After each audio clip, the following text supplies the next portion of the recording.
Vamos a caminar sobre Malaquías capítulo 2, versículos 1 al 9. Malaquías capítulo 2, versículo 1 al 9.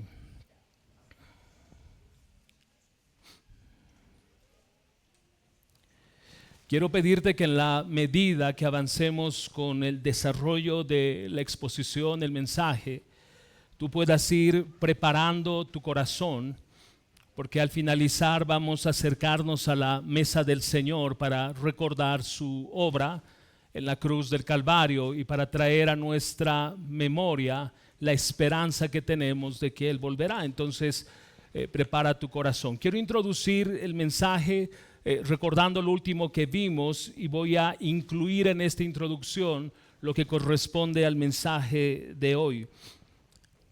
Quiero que recordemos que el pueblo de Israel estaba pasando por una crisis de adoración.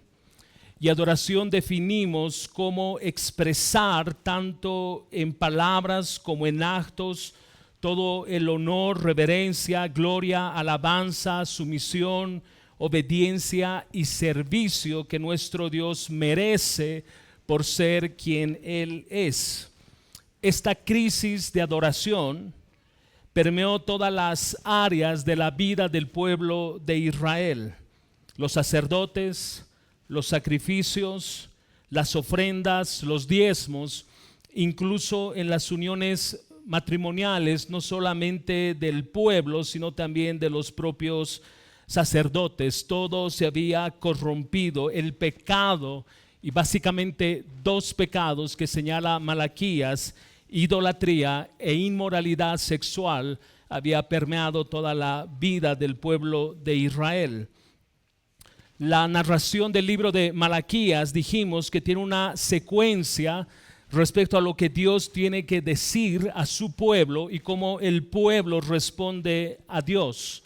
Dios empieza a señalar la vida, áreas de la vida del pueblo que no estaban bien, que eran pecaminosas, y el pueblo responde a Dios con una contraacusación.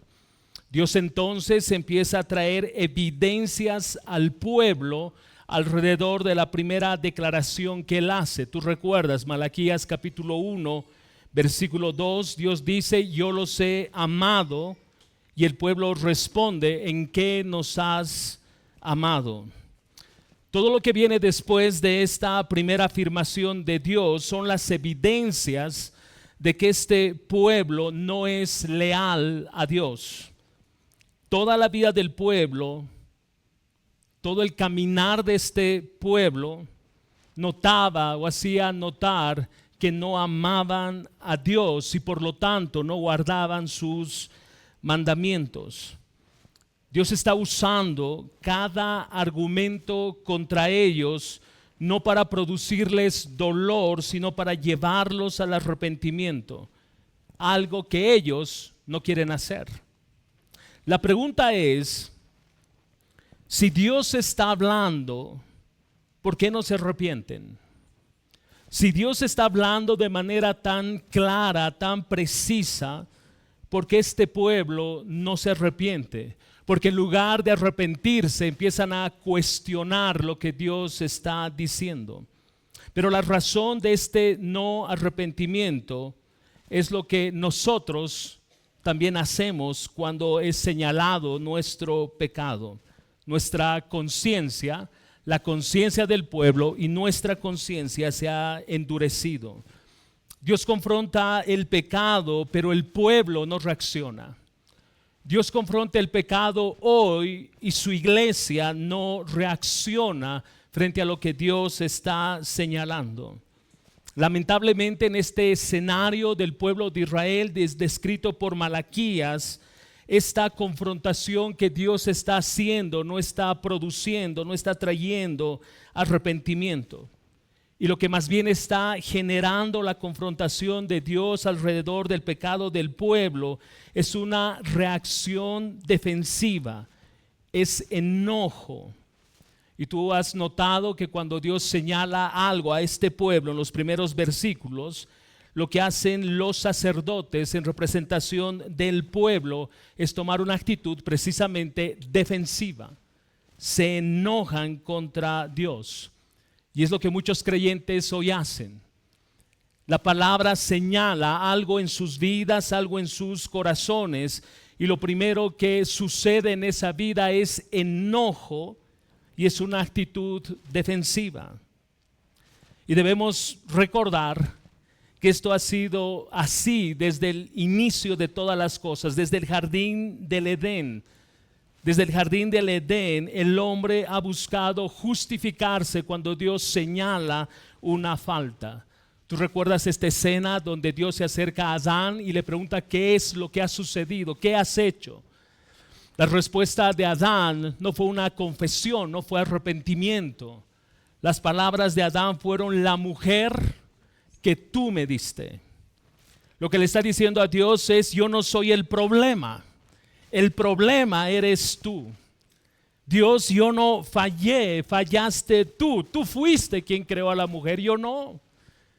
Tú la trajiste, yo no la pedí, es tu responsabilidad. ¿Notas? Que desde el inicio mismo de todas las cosas, cuando el hombre es confrontado con su pecado, el hombre se enoja y el hombre se autojustifica.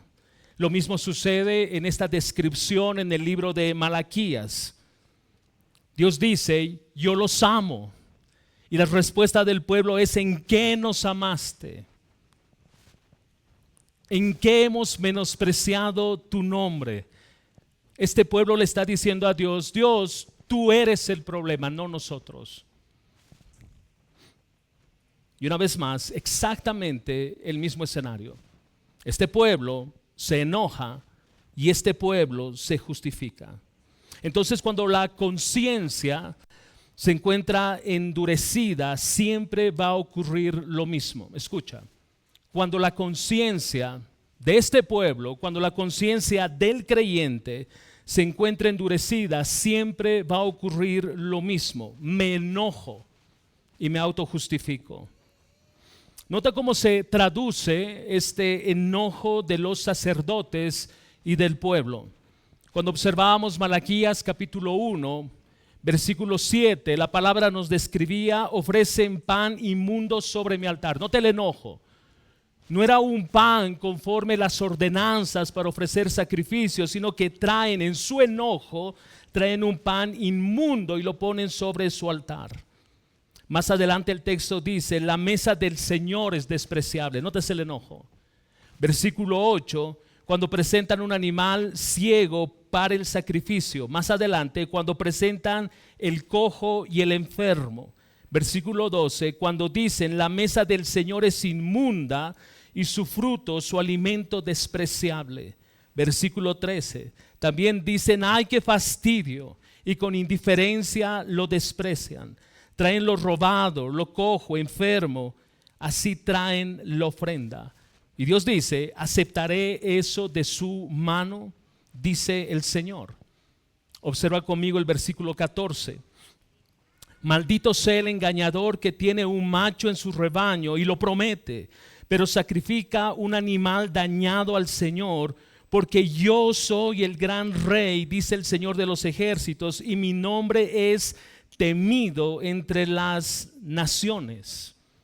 Dios confronta el pecado de este pueblo y este pueblo se porta delante de Dios irreverente al ofrecer sus sacrificios, irreverente en su servicio, sienten fastidio por ir al templo y ofrecen lo peor como ofrenda, hacen promesas y no cumplen. Esta es la descripción de un pueblo cuando es confrontado con su pecado. Son irreverentes, son indolentes ante el nombre, ante la santidad de Dios. Alguien podría decir que esto ocurrió en el Antiguo Testamento, pero no es tan distante a lo que sucede en el Nuevo Testamento y lo que sucede en la iglesia hoy. Tú observas a los escribas y fariseos en el Nuevo Testamento y cómo ellos reaccionan de la misma manera cuando Jesús los confronta con su pecado. La forma en que reaccionaron los escribas y fariseos es que se enojan con Jesús y buscaron múltiples oportunidades para matarlo o para llevarlo preso. Cuando consiguen llevarlo preso en su enojo y Jesús es puesto al frente de una multitud y el pueblo tiene que decidir entre un ladrón, un delincuente, un asesino, y del otro lado se encuentra a Jesús inocente, quien no había pecado.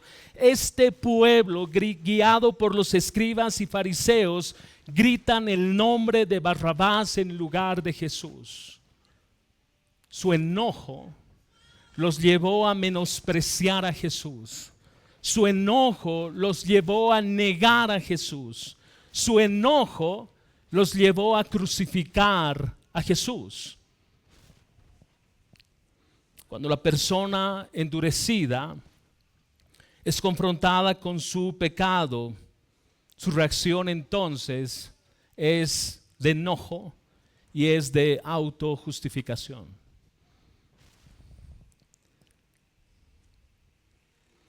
Tú recuerdas en Génesis, capítulo 4, versículo 6, cuando Dios se acerca a Caín y Dios le dice, entonces el Señor dijo a Caín, ¿por qué estás enojado y por qué se ha demudado, decaído tu semblante? Es como que Dios le está diciendo, Caín, tú me has adorado incorrectamente. Caín, tú has traído una ofrenda no como la de Abel. Recuerda que el problema no era la ofrenda. El problema no era la ofrenda. El problema era el corazón con el que Caín trajo su ofrenda al Señor. Recuerda lo que sucede en Malaquías. El pueblo, los sacerdotes están enojados y la ofrenda que traen a Dios fue el resultado de ese enojo. Y su ofrenda fue lo peor que pudieron encontrar, sin considerar el nombre y la santidad de Dios. Caín de la misma manera ofrece algo que no era conforme a lo que Dios había pedido. Pero la narrativa nos dice más adelante, o en el mismo versículo, ¿por qué estás enojado? Capítulo 4, versículo 9. Entonces el Señor dijo a Caín, ¿dónde está tu hermano Abel? Y él respondió, no sé. Esta expresión no sé puede sonar muy ligera, muy blanda, pero en el texto original es como un golpe de mesa y grita no sé. Y está delante de Dios. Su enojo le ha hecho perder el sentido de reverencia. Su enojo le ha hecho perder de vista frente a quién está. Y nota la respuesta. Nota cómo Caín cuestiona ahora a Dios. ¿Soy yo acaso guardián de mi hermano? No sé si observas la insolencia de Caín. Dios pregunta algo y él responde y dice no sé. Y luego Caín cuestiona a Dios. Caín ya había matado a su hermano. Y Caín responde, no sé. ¿Soy yo guardián de mi hermano? Dios está señalando su pecado. Tú mataste a tu hermano, tú lo enterraste y me respondes, no sé. Cuando el corazón se endurece y ese corazón es confrontado por su pecado, la reacción de la persona es enojo. Y eso es lo que está describiendo el texto. Y es lo que sucede en el libro de Malaquías. Pero es llamativo una vez más que la respuesta de Caín es una respuesta a Dios cuestionando, escucha bien, cuestionando la omnisciencia de Dios. Caín sabía que Dios es omnisciente. Caín sabía que Dios sabía lo que Caín había hecho. Pero a pesar de ello miente y cuestiona la omnisciencia de Dios. Nada es más predecible cuando alguien ha pecado que la reacción en su comportamiento. Enojo y autojustificación. Un consejero cristiano señala y dice: el pecado es discernible y es predecible cuando la persona reacciona frente a la confrontación con una actitud defensiva, de enojo y de autojustificación. Permíteme, vuelvo a leer esto. El pecado es discernible y es predecible cuando la persona reacciona frente a la confrontación con una actitud defensiva, de enojo y de autojustificación. Fin de la cita. Así pasó con la primera pareja en el Edén, pasó con Caín, pasa con los judíos en la época de Malaquías, pasa con los escribas y fariseos y pasa en la iglesia hoy. La irreverencia del pueblo de Israel es la misma irreverencia que muchas iglesias hoy arrastran. Escucha lo siguiente, porque quiero que notes que esto no ha cambiado. Quiero que notes que cuando somos confrontados por el Señor, si no vamos a un terreno de arrepentimiento, nuestra otra reacción es enojo y lo que hemos venido describiendo.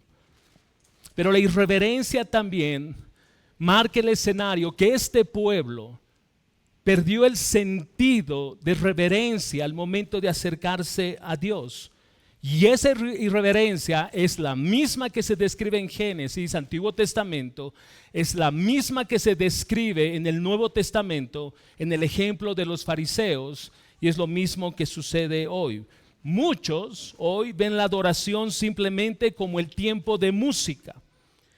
Y llegan a la iglesia después del tiempo de alabanza porque probablemente este primer tiempo les es, usando las palabras de Malaquías, les es fastidioso y solo prefieren oír el mensaje.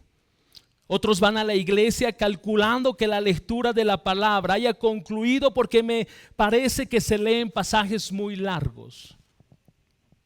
Otros van a la iglesia para cumplir un compromiso. Porque lo cierto es que no tengo ganas de ir. ¡Qué fastidio! Debo ir. ¿No es la misma expresión en la época de Malaquías? ¡Qué fastidio! Tenemos que subir al templo a ofrecer ofrenda. Me aburre ir a la iglesia.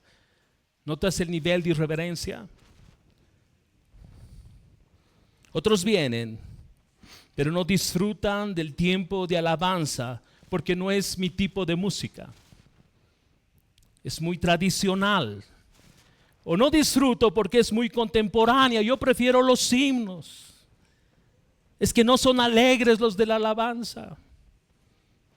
Como si la adoración al Señor hubiese sido diseñada para agradarnos a nosotros y no para agradar al Señor. ¿Notas la irreverencia?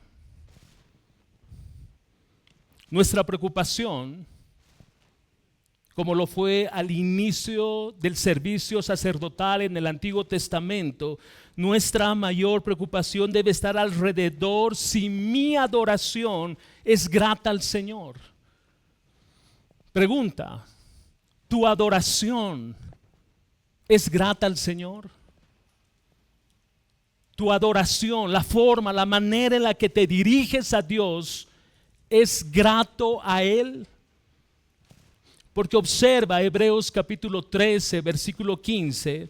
Hebreos capítulo 13, versículo 15. El texto dice: por tanto, ofrezcamos continuamente mediante él sacrificio de alabanza a Dios. Es decir, el fruto de labios que confiesan su nombre. Ofrezcamos sacrificio de alabanza a Dios. Tu sacrificio, tu ofrenda de alabanza, tu ofrenda de adoración. La pregunta ¿es grato al Señor? ¿Es grato al Señor? Déjame ponerlo por otro lado. ¿Entiendes lo que cantas? ¿Entiende tu mente lo que estás cantando? ¿Entiende tu mente y tu corazón a quién estás cantando? Eso hace diferencia. Esa es la diferencia. El pueblo de Israel en la época de Malaquías perdió el norte, dejó de ver a Dios, diluyó su santidad y no tenía ningún problema de subir al templo, ofrecer lo peor de las ofrendas. Cojos, ciego, enfermo, esas eran sus ofrendas. ¿Cómo es tu ofrenda para el Señor? Somos irreverentes, la iglesia hoy es irreverente al momento de deshonrar el nombre del Señor. Alguien decía, cuando la iglesia contemporánea diseña sus servicios para complacer a la audiencia, esa iglesia necesita arrepentirse. Porque no se estructura un servicio alrededor de lo que resulta más cómodo para los que asisten. El servicio está articulado para que Dios sea glorificado de principio a fin. La reunión se trata de Él, de su nombre, de su gloria, su majestad, no de la comodidad de los que asisten. Cuando la iglesia diseña el tiempo de exposición bíblico al agrado de las personas que asisten, para que éstas no se aburran, esa iglesia necesita arrepentirse. Es que yo me siento cómodo con mensajes de 35 y 40 minutos, porque luego como siento un poco cansado y me empiezo a aburrir, y cuando predica Eric 1 hora es difícil. Esta iglesia no entiende que la adoración cantada, que la adoración predicada no se centra en el hombre, se centra en Dios. Cuando una iglesia mueve a sus miembros a través de las emociones, esa iglesia debe arrepentirse porque ha perdido la centralidad del evangelio. Recuerda, el evangelio debe informar nuestra mente. Una mente informada por el evangelio regula las emociones. Y las emociones que son reguladas por el evangelio tienen exactamente la misma expresión que tuvieron los salmistas. Oh Dios, cuán grande es tu nombre, cuán glorioso eres tú. Una mente informada por el evangelio regula las emociones, y emociones reguladas por el evangelio glorifican a Dios. Pero cuando se arma todo para que tus emociones sean movidas, Dios no está ahí. Y esa iglesia necesita arrepentirse. Con esto en mente, vamos a entrar al texto de hoy. Malaquías capítulo 2, versículos 1 al 9. Yo entiendo que no vamos a alcanzar a cubrir toda esta porción, porque además tenemos que acercarnos a la mesa del Señor. Pero hasta donde Dios nos permita llegar, es lo que vamos a alcanzar a cubrir hoy. Malaquías capítulo 2, versículos 1 al 9. Y ahora para ustedes, sacerdotes, es este mandamiento. Si no escuchan y si no deciden de corazón dar honor a mi nombre, dice el Señor de los ejércitos, enviaré sobre ustedes maldición y maldeciré sus bendiciones. Y en verdad ya las he maldecido, porque no lo han decidido de corazón. Yo reprenderé a su descendencia y les echaré estiércol a la cara, el estiércol de sus fiestas, y serán llevados con él. Entonces sabrán que les he enviado este mandamiento para que mi pacto siga con Leví, dice el Señor de los ejércitos. Mi pacto con él era de vida y paz, las cuales le di para que me reverenciara, y él me reverenció. Y estaba lleno de temor ante mi nombre. La verdadera instrucción estaba en su boca, y no se hallaba iniquidad en sus labios. En paz y rectitud caminaba conmigo, y apartaba a muchos de la iniquidad.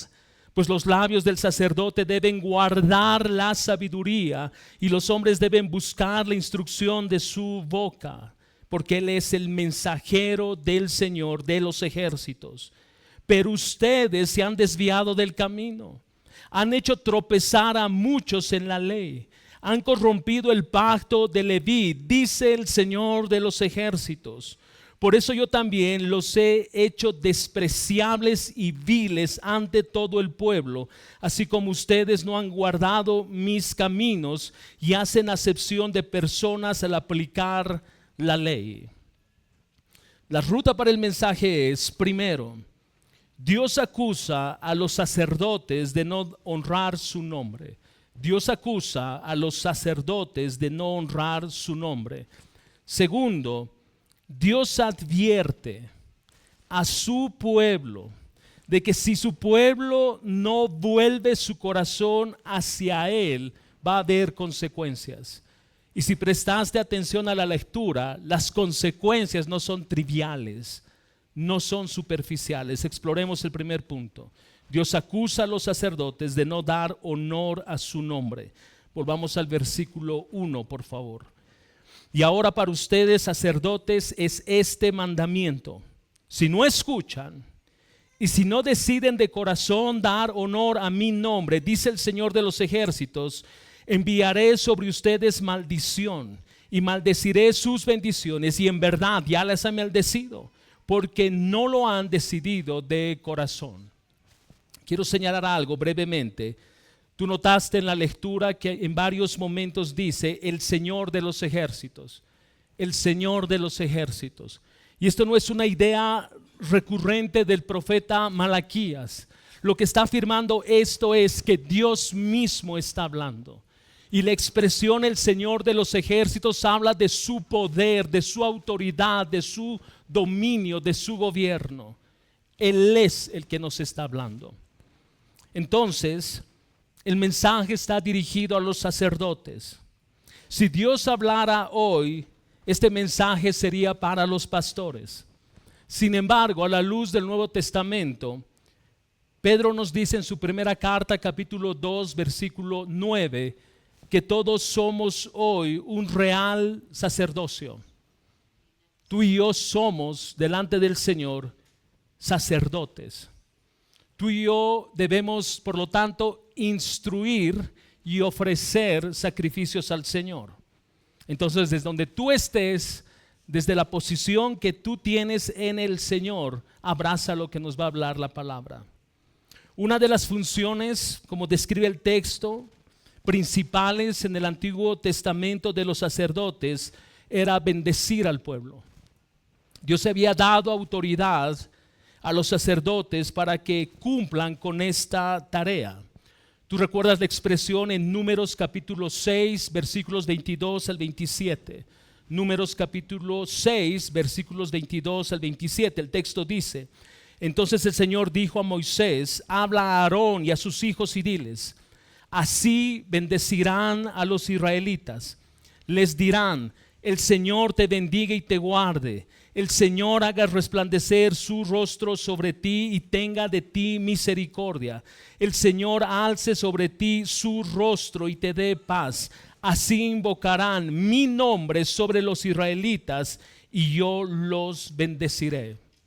Esta era una tarea que principalmente los sacerdotes fueron llamados a realizar: bendecir al pueblo de Dios. Ahora, ¿por qué esto es importante?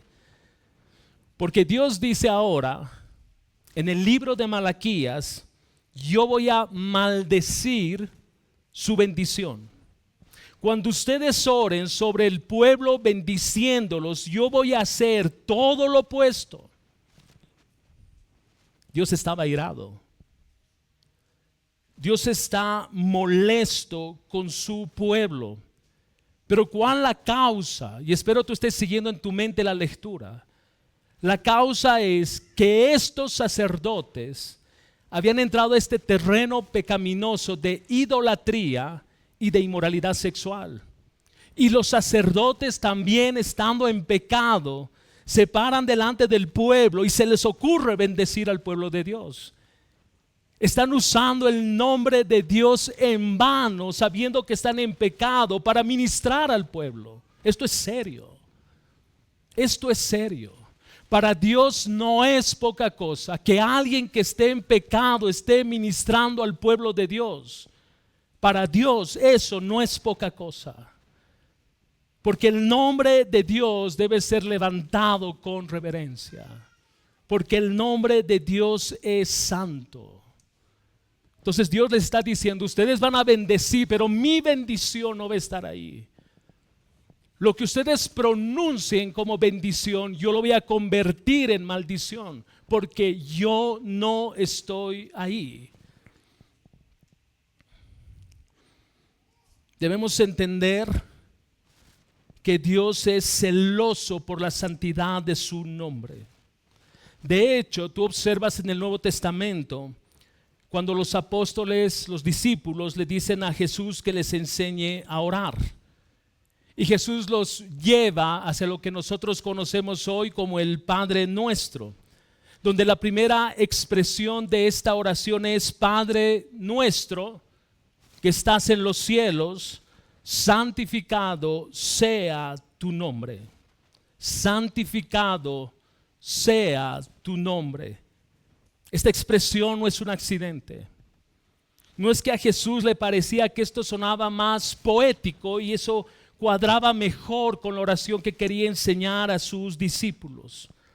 La razón por la que esta expresión santificado sea tu nombre está al inicio del cómo yo me acerco a Dios en oración, es porque Dios quiere que sepa, que entienda que debe haber reverencia, honor al momento de yo acercarme a Dios. Él pone al inicio mismo: santificado sea tu nombre, porque Dios pretende que yo no olvide quién Él es y que su nombre es la prioridad número uno en la vida del creyente. El guardar su nombre es una prioridad para el creyente. Honrar el nombre del Señor es la tarea que yo debo llevar adelante todo el tiempo. Y recuerda lo que hablamos hace 2 semanas. El sentido de honrar el nombre del Señor, el sentido de tener en alto el nombre del Señor, está relacionado íntimamente con el estilo de vida que yo llevo. Su nombre es santificado cuando yo vivo para su gloria. Su nombre es santificado cuando trabajo para su gloria. Su nombre es glorificado cuando estudio para su gloria, cuando manejo para su gloria, cuando en mi tiempo de ocio estoy viendo la tele. Su nombre debe ser también glorificado. No hay momento en la vida del creyente que su nombre entre en pausa para hacer mis actividades. No, en la vida del creyente todo el tiempo su nombre debe ser glorificado. Cuando la nación de Israel recibe la primera constitución basada en los 10 mandamientos, ¿tú recuerdas lo que dice el tercer mandamiento?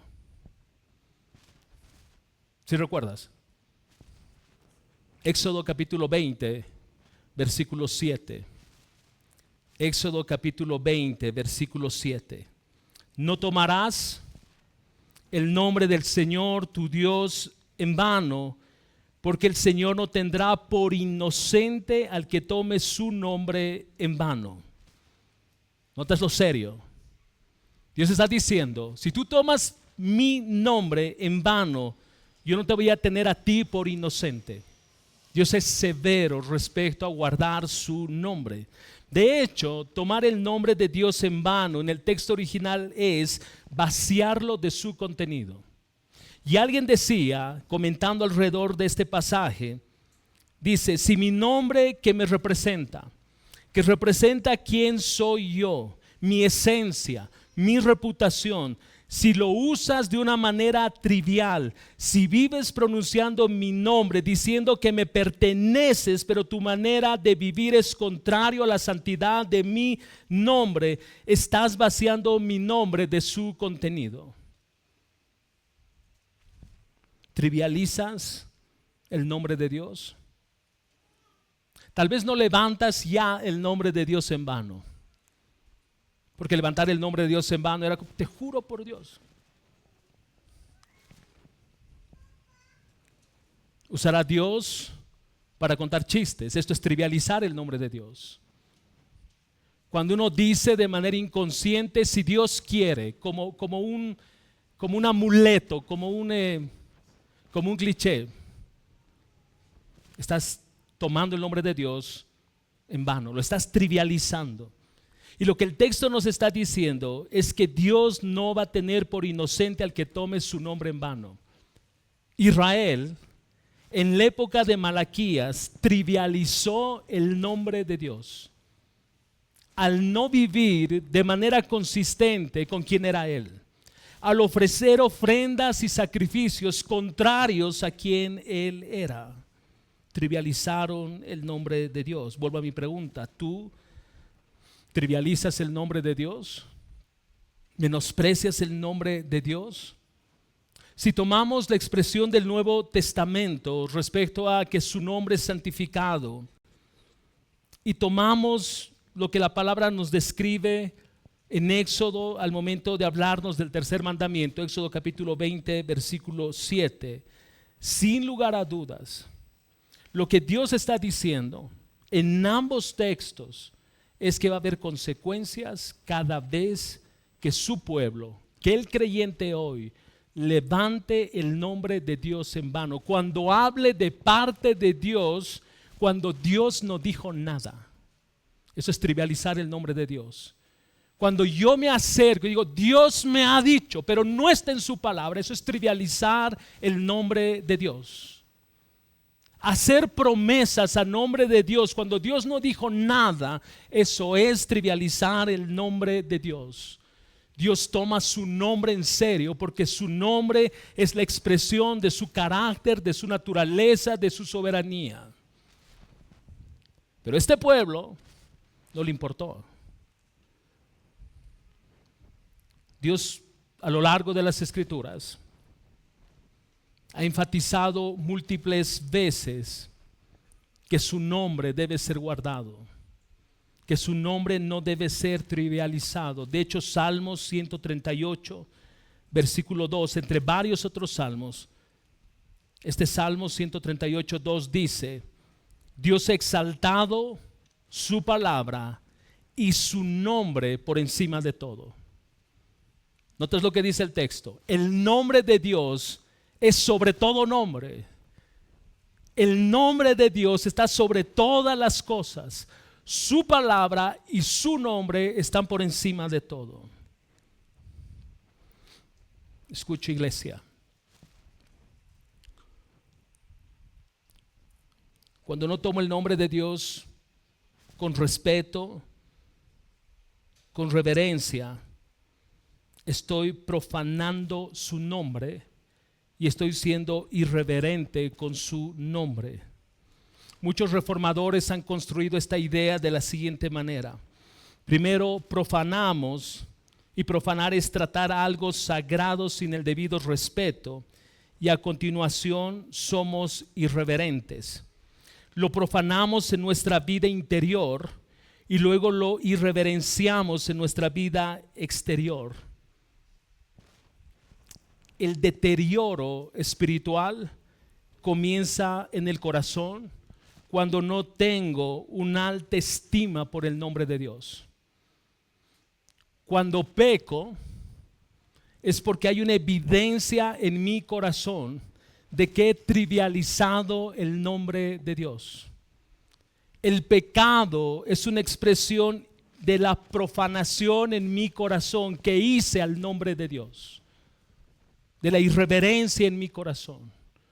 Entonces nota que el pecado de este pueblo no es tan simple como parece. No es que un día se les ocurrió ofrecer sacrificios de lo peor que tenían, les era un fastidio subir al templo. Observa que ese es el resultado de algo. Y ese algo es que primero profanaron en sus corazones el nombre de Dios. Empezaron a murmurar en sus corazones respecto a quién es Dios. Y eso se empezó a traducir en acciones externas. Lo externo habla de lo que hay en el corazón. De hecho, Romanos capítulo 2, versículo 24 señala la consecuencia o las consecuencias de trivializar, blasfemar contra el nombre de Dios. Mira lo que dice Romanos capítulo 2, versículo 24. Porque el nombre de Dios es blasfemado entre los gentiles por causa de vosotros, tal como está escrito.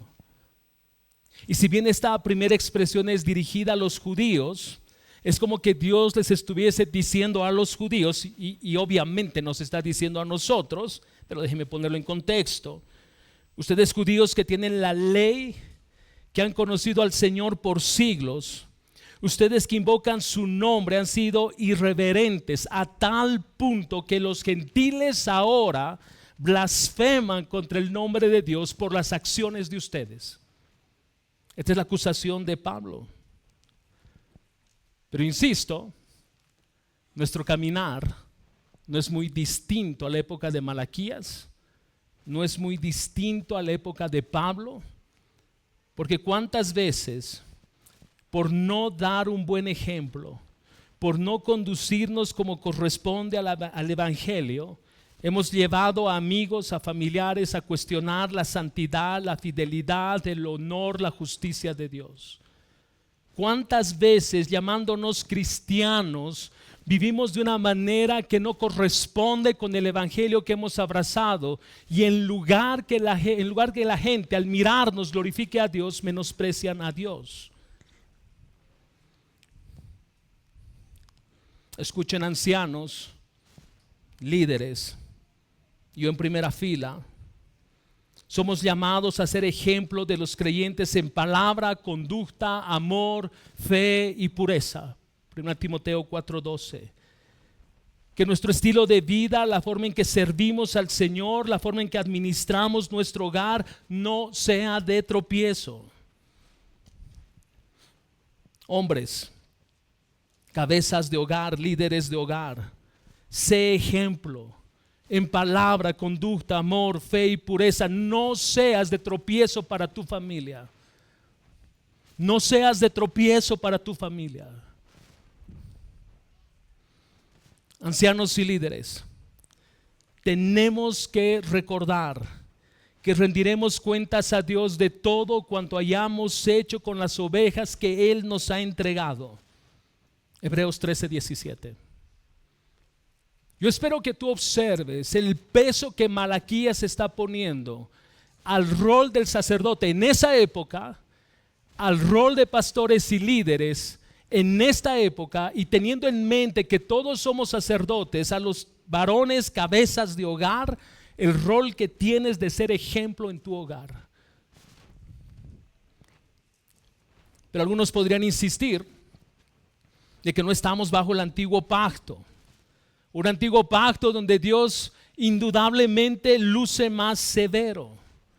Pero no es esa la realidad.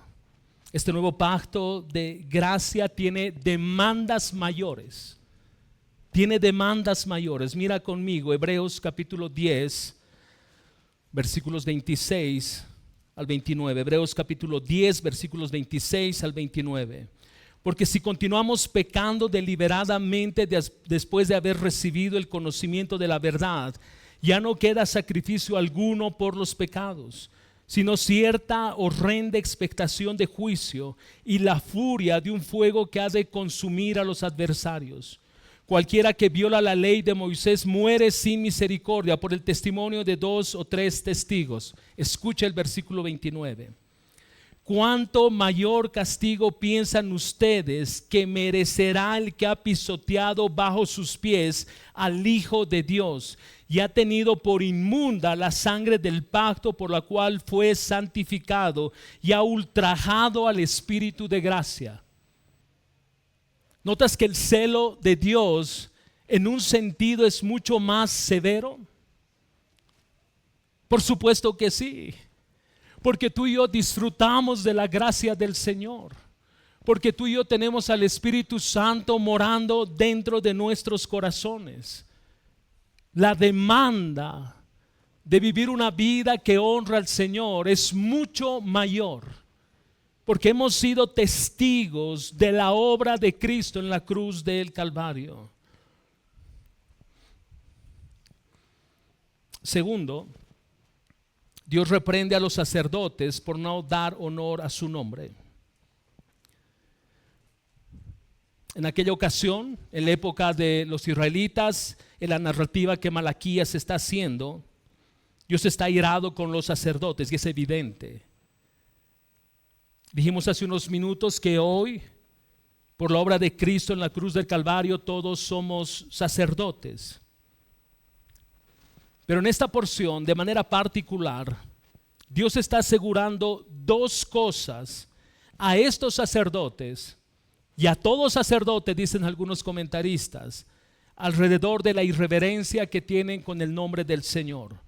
Lo primero es, Dios les está diciendo: voy a reprender a sus hijos por tu insolencia, por tu irreverencia. Dios les está diciendo que iba a reprender a sus hijos.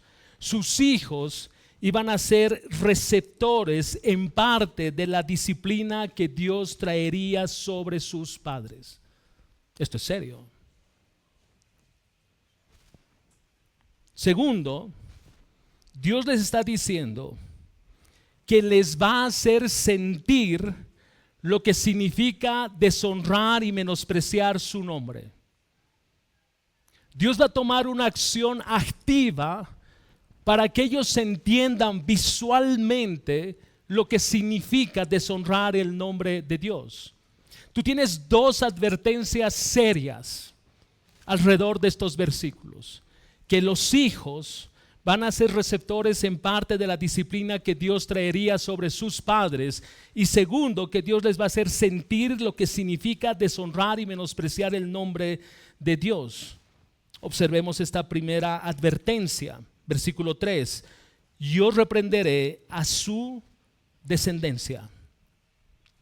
Parecería algo injusto. Parecería algo injusto. Si los padres pecaron, ¿cómo es posible que Dios diga que va a reprender a su descendencia? Los padres son los que están menospreciando el nombre de Dios. Los padres son los que no están honrando el nombre de Dios. ¿Cómo es posible que esto alcance a sus hijos? Dios no es injusto, partamos por esto. Lo que Dios les está diciendo es: tú estás modelando un estilo de vida que tus hijos han empezado a imitar. Tú estás modelando un estilo de vida donde tú subes al templo a ofrecer lo que a ti te da la gana. Traes lo peor, y eso tus hijos lo están viendo. Ahora no solo eres tú quien sube al templo y ofreces lo que no debes ofrecer. Ahora tus hijos van detrás de ti y tienen ese mismo estándar de ofrecer sacrificios a mi nombre. No hay injusticia en Dios. Sin lugar a dudas, el peso mayor está sobre los sacerdotes porque ellos conocían la ley. Pero el peso aumenta porque están modelando algo a sus hijos. Dios dice: los voy a reprender a ustedes sacerdotes, pero también a sus hijos. Pregunta para nosotros en esta mañana, padres, hombres: ¿tu testimonio es de ejemplo para tus hijos? ¿Tu testimonio instruye a tus hijos a cómo acercarse a Dios? ¿Cómo reverenciar su nombre? ¿Cómo acercarse a la palabra? ¿Cómo adorar al Señor? ¿Cómo priorizar en su vida el día del Señor? ¿O tú eres de los que se relaja y dice: pues hoy no vamos, hoy vamos a descansar, veremos fútbol, o yo les invito a comer, lo que fuese? Tu irreverencia, tu vida pecaminosa de no arrepentimiento está modelando algo a tus hijos respecto al Dios que es santo. Entonces las consecuencias no solo te van a alcanzar a ti, sino que por tu irreverencia, tu hijo ha abrazado aquello y ahora tu hijo también va a ser reprendido por el Señor.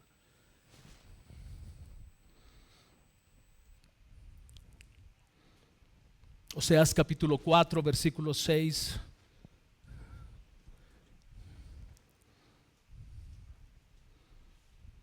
Oseas capítulo 4, versículo 6. Mi pueblo es destruido por falta de conocimiento. Por cuanto tú has rechazado el conocimiento, yo también te rechazaré para que no seas mi sacerdote. Como has olvidado la ley de tu Dios, yo también me olvidaré de tus hijos. ¿Es Dios injusto? No.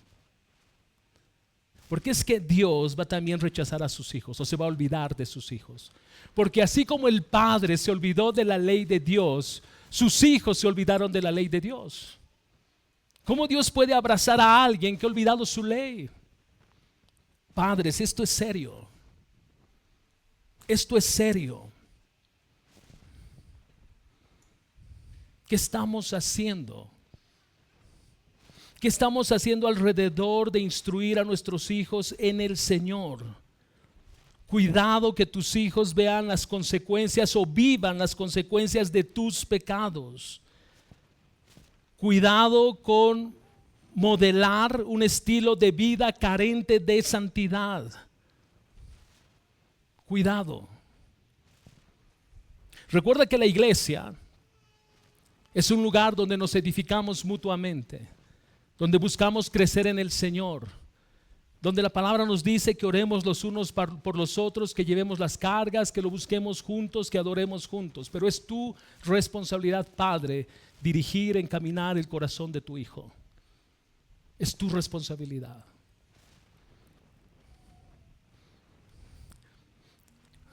Primera Corintios capítulo 10.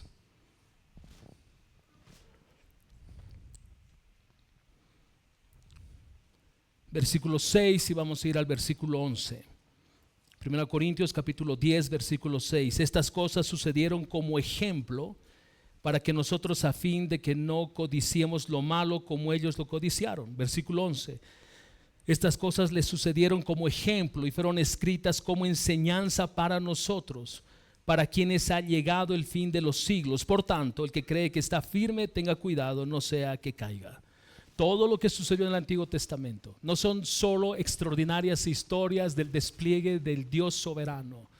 Todo lo que sucedió a lo largo de la historia, dice la palabra, es para nuestro ejemplo y para nuestra enseñanza. Escucha, Dios fue severo en el Antiguo Testamento con los sacerdotes que ofrecían de manera irreverente sacrificios al Señor. Y Dios les dijo que iba a haber consecuencias. Hoy no es distinto. No lo tomes como una historia. Hoy no es distinto. Tú eres irreverente con Dios, Dios te va a llamar a rendir cuentas. Y hay mayor peso si tú tienes hijos y no estás moldeando sus corazones para que sean reverentes con Dios. Entonces Dios advirtió, número 1, que Él va a reprender a sus hijos. Y la advertencia número 2 son estas consecuencias que pueden venir si uno no mueve su corazón hacia Dios. Escucha, versículo 3. Les echaré estiércol a la cara, el estiércol de sus fiestas, y serán llevados con él. Los académicos no coinciden si esta expresión fue literal o es simbólica, pero a la mera hora no importa, porque es lo suficientemente fuerte para transmitir lo que Dios quiere comunicar a su pueblo. La idea de estos versículos es la siguiente, escúchame bien por favor. Lo que ustedes han hecho con mi nombre es tan vergonzoso que la única forma como yo puedo ilustrar la vergüenza que han traído sobre mi nombre es si yo tomo el estiércol de los animales que traen en las fiestas al templo para ser sacrificados, y ese estiércol en mis manos lo pongo sobre sus rostros. Y cuando estén completamente embarrados con todo ese estiércol, serán sacados del templo junto con el estiércol de los animales. Esta es la figura que Dios está usando para hablar a su pueblo cuando este pueblo menosprecia el nombre de Dios, cuando este pueblo deshonra el nombre de Dios. Yo espero sientas el peso de estas palabras. No solo es una ilustración, es la seriedad con la que Dios cuida y guarda su nombre. La pregunta entonces es, ¿estamos guardando el nombre del Señor? ¿Estamos honrando el nombre del Señor? ¿Estamos honrando el nombre del Señor a tal punto que al considerar tu vida las personas miran al Señor, o eres de tropiezo trayendo deshonra al nombre del Señor? Vamos a pausar en este punto.